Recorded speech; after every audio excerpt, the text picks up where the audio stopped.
Southeast Asia, it sounds like a simple geographical label. We hear it all the time. Southeast Asia, Southeast Asia. Southeast Asia. In the news, in the travel videos, just everywhere. But let's pause for a moment and ask a question. Who decided to call it that? Hi, I'm Stella. I'm 15 years old homeschool student, and this video is a small project of mine. Part of series exploring who get to name the world. And I also interviewed by AFP and BBC. So let's start. For a long time, I assumed the world map was something objective. The names on the world map were just names. But recently, I watched an interview. The minute I hear Middle East, I become upset because this is a colonial language. Middle East. And then I realized Southeast Asia follows the same logic. And once I noticed this, it didn't feel so natural anymore. The Middle East, Southeast Asia, relative to where? The answer is Europe. Whenever people talk about Southeast Asia, certain words tend to come up again and again. Relaxed, laid back, slow-paced, a place with fewer pressures and less competition. At first, these comments sound harmless, almost playful, but they also point to a deeper pattern. In many conversations, people tend to associate some regions with intellectual traditions, while others are more often discussed in the term of lifestyle, leisure, or tourism.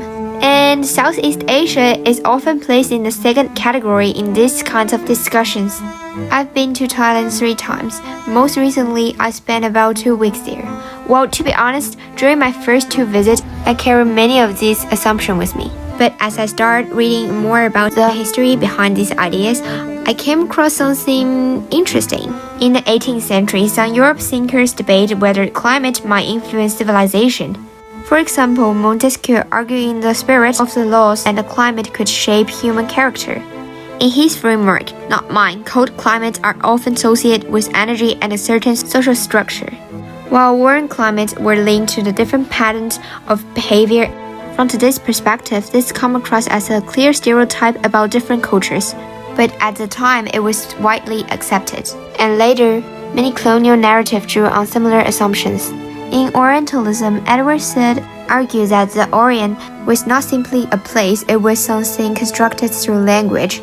In other words, the world is not simply observed, but described, interpreted, and framed, and those descriptions are never neutral.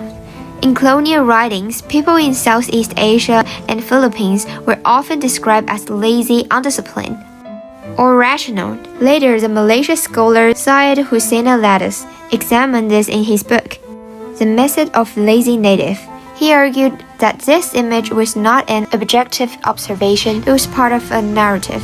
Because once a society is described as lazy, external control can be justified as something necessary. This video is part of a documentary project I've been working on, where I try to understand the world through my observations. Feel free to share your thoughts in the comments, and I will see you next time. Bye!